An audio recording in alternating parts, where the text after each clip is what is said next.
Welcome to the Art of Money podcast with Art McPherson.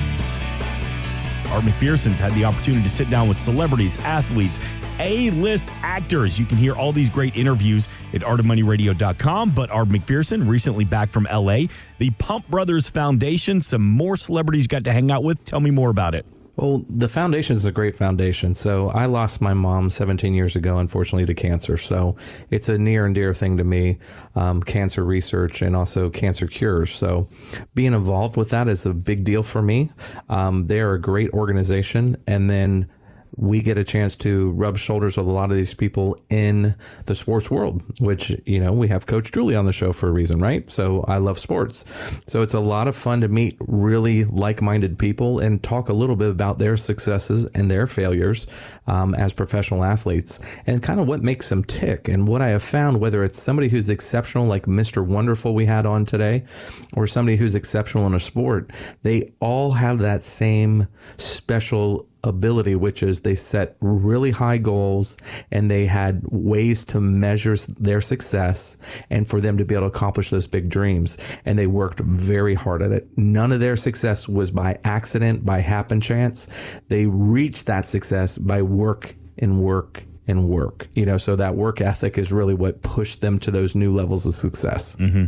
And one of those athletes you got to hang out with was two-time Pro Bowler, NFL Rookie of the Year, and BCS National Champion Vince Young. Thank you for being here. What we enjoy doing is kind of talking about your career and how you transitioned from being an exceptional, like the elite athlete, you know, so you came up, were the best of the best. NFL's a little bit different animal. And I remember you could throw a ball.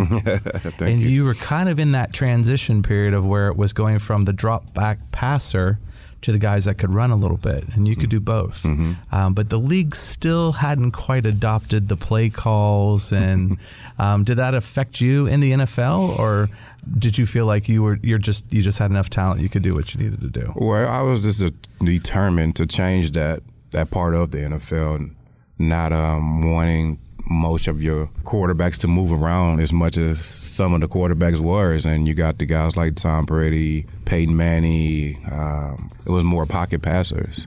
When I came in, which most people say I was a little bit ahead of my time, you were. I was more so mindset as growing up as a kid was just about winning. You know, it wasn't about the X's and O's that I had to learn when I was in college. Mm-hmm. I had to learn what was cover 2, cover 3, different defenses to help me know what to get the ball out quicker and understand how to read defenses.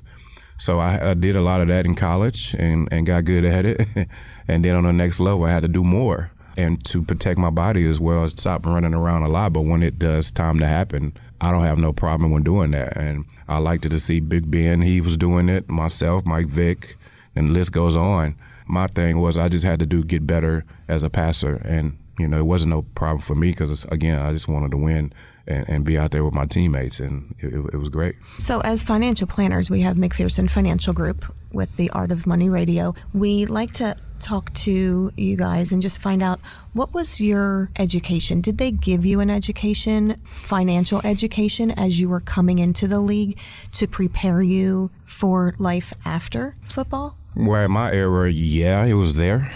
But are you that kid, young man, young lady? Who's going to listen? Who's going to go listen and research and put time in it? My era, it was more so that you was trusting your financial guy and for him to teach you along the way, which, you know, mine was every other Wednesday that he'll fly down and we'll just talk numbers. And sometimes the numbers wasn't right. It was lies and stuff like that. But at the same time, no. But where is that today? I'm very proud to see that the universities are implementing these programs, these classes, or someone teaching next generation, you know, the boys and young ladies, how to protect themselves, what to look out for.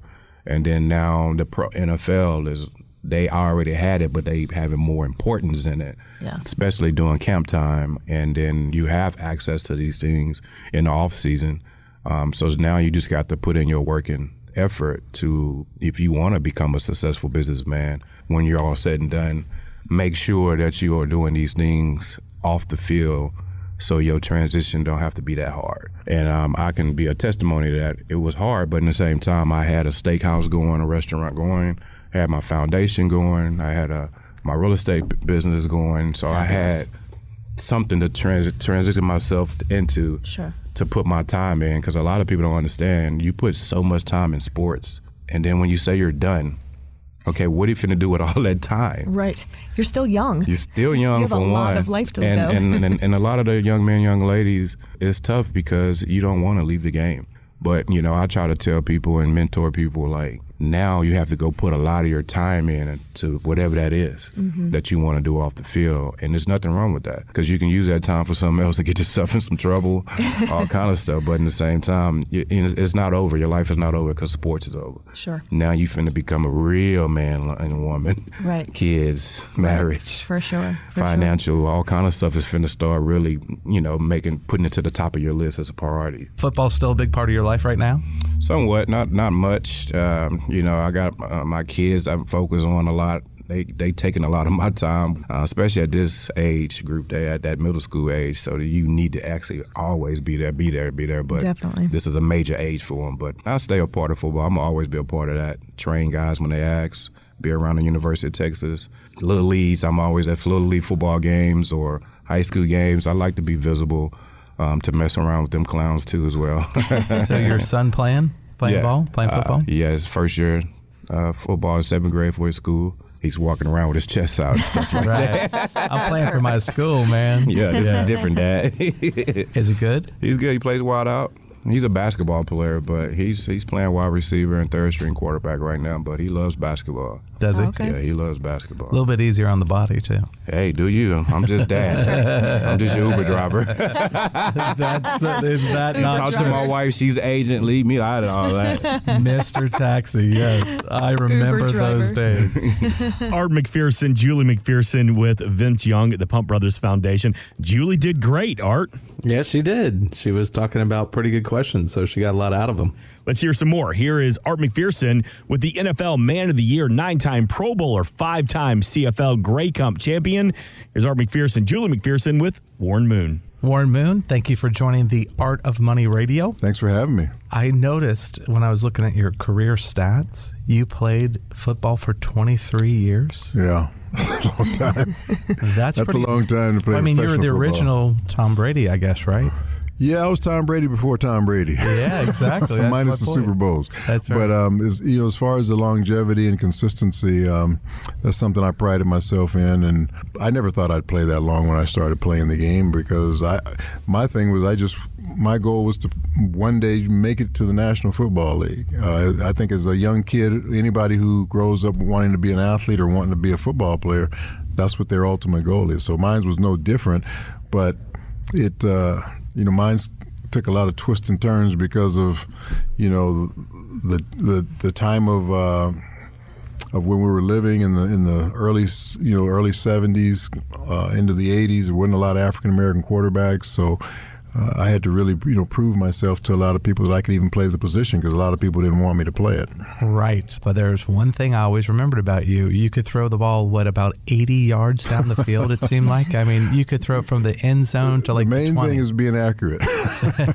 Yeah, a lot of guys can throw it a long ways, but you want to make sure it hits your target when you do throw it. But, I was very gifted in a lot of different areas, but I also worked my tail off. I felt like the reason why I became successful was because of the work ethic that I put into it, and then not giving up and not letting people tell me that I couldn't do something or change positions, and I just wasn't going to have that. I was going to play quarterback with whoever would give me the opportunity to do it. How have you transitioned from football and the excellence that you had there, how have you transitioned that into the business world? Because what we do is financial planning. So, yeah, I kind of prepared for my retirement when I came into the league. That was one of the things my attorney, Lee Steinberg, talked to all of his clients about, was you don't know how long your career is going to last. And like you said, the average length of career was 3.5 years. So I felt like if I could have a 10-year career, that's a long career for a football player. But now you're 30, 32 years old. What are you going to do with the rest of your life? So you got to start, you use football as a stepping stone for the rest of your life. So you try and create opportunities for yourself while you're playing. You try and create relationships that might help you when your career is over. And then you kind of dabble in other things that you might want to do when your career is over. So that's what I kind of did. I just kind of followed his game plan. And by the time I retired, which was a lot later than I thought was going to happen when I was 44 years old, I kind of knew what I wanted to do. So I went right into broadcasting. Now, did they help you on how to set money aside so you didn't spend all that money that you were taking in the door? Yeah, I had a financial planner coming out of Canada, and they did a really good job for me as far as investing my money and more than anything, educating me on what it takes to invest your money. Sure. There's a lot of guys that have money, but they don't know what to do with it once they get it, or let somebody else have it totally and not understanding where that money's going. So you've seen a lot of guys be taken advantage of because of that. So one of the great things that my financial planner did was to educate me on the things that we were doing. So every time they made a step or had something that they wanted me to invest in, I got really versed on it very, very thoroughly to make sure I understood it before we went into it. So that way you had a good idea what was happening. And right. Exactly. And then now, all of those moves you made at the beginning of those time is what's helped you do what you're doing today. Yes. It's a time in my life where I can kind of relax a little bit now and not have to worry about the finances. The things I do nowadays, I put in motion for a legacy for my family, my kids and my grandkids, because I live a pretty comfortable life, but I want to make sure I leave them something substantial so when I'm not here anymore, they'll have life a little bit easier. How have you translated your work ethic to the children and creating kind of that work ethic in them? Have you been able to transfer any of that? Have they seen it by watching Dad? Or yeah, it's a fine balance that you have to walk, because I didn't grow up having a lot, so I had a great hunger to be successful for a lot of different reasons. Not just to be a football star, but to be able to raise my family, to be able to help my mom and my immediate family from what we came through. But once I became successful and was making a lot of money, you still want to instill those values in your kids that they need to work hard, that they need to set goals, that whatever it might be that they want to do in life.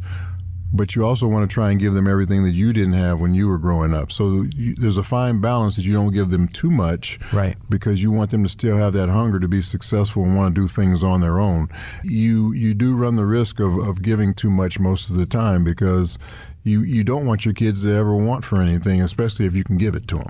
Well, you look almost like you could get out there and play football today. So what are you doing? Looks are very deceiving. Look, what are you doing to stay in such good shape? My whole thing about life right now is quality of life. And my mother, she's 95 years old. So if I do everything right, I'm probably going to live a pretty long life. But I want to make sure that long life is a quality life. So I want to be able to do a lot of the things that I'm able to do now 15, 20 years from now. Sure. And the only way to do that is to really take care of yourself. And that's what I've kind of devoted a lot of my life to is taking care of my body, taking care of my health. And because I want to be around for a long time to be with my kids, to be with my grandkids, to see them accomplish whatever they're going to accomplish in life. Warren, thank you for being on the show. I appreciate it. Thanks for having me on. Warren Moon with Art McPherson at the Pump Brothers Foundation. Were you just being nice, Art McPherson? Is Warren Moon still saying pretty fit? No, he's in great shape. No, I don't say that to be nice. No, I say that to the guys that look amazing. So these guys are in fantastic shape, and they look like, some guys have like supplements that they're sponsoring or something like that, and you don't know until you ask the question. And it's amazing, though. I mean, some of those guys, I swear to you, I got a chance to talk to John Sally, and he looked like he could play basketball right now. It was just unbelievable. Some of the guys are just like unreal shape. Yeah. Well, Luke, Art always tells me, hey, buddy, it looks like you've lost some weight. I haven't lost any weight, but he just says it to me. So well, I'm just being nice to you. Yeah, we're just being nice to you. A little bit different there. Yeah, a little different there. Great job from Art McPherson and Julie McPherson as well. Throughout the next couple of weeks, we'll hear more from some of these great interviews from the Pump Brothers Foundation, including Bill Walton. The Art of Money. That's it. Here we are, where dreams come true. Might take us a month to edit that one down, I'll tell you, but we look forward to that. Again, you can hear more of these at the Artist Vault. You can find that at artofmoneyradio.com. Thanks for listening. Want more from Art McPherson of McPherson Financial Group? Find us online at artofmoneyradio.com. We are an independent financial services firm helping individuals create retirement strategies using a variety of financial and insurance products to custom suit their needs and objectives. Securities offered through World Equity Group, Inc., member FINRA and SIPC, a registered investment advisor. Investment advisory services offered through ProStatus Group, LLC. McPherson Financial Group and ProStatus Group, LLC are separate entities and are not owned or controlled by World Equity Group, Inc. Exposure to ideas and financial vehicles discussed should not be considered investment advice or recommendation to buy or sell any financial vehicle. Past performance is not a guarantee of future results. Investments can fluctuate and when redeemed may be worth more or less than when originally invested. Investment financial professionals are not licensed in all 50 states. Art McPherson is not affiliated with nor endorsed by the Social Security Administration or any other government agency and does not provide legal or tax advice. Please consult with your attorney, accountant, and or tax advisor for advice concerning your particular circumstances. Annuity guarantees rely solely on the financial strength and claims paying ability of the issuing insurance company. By contacting us, you may be provided with information about insurance and annuity products offered through Arthur McPherson. Florida Insurance License number A174. 725. Today's show has been a work of art.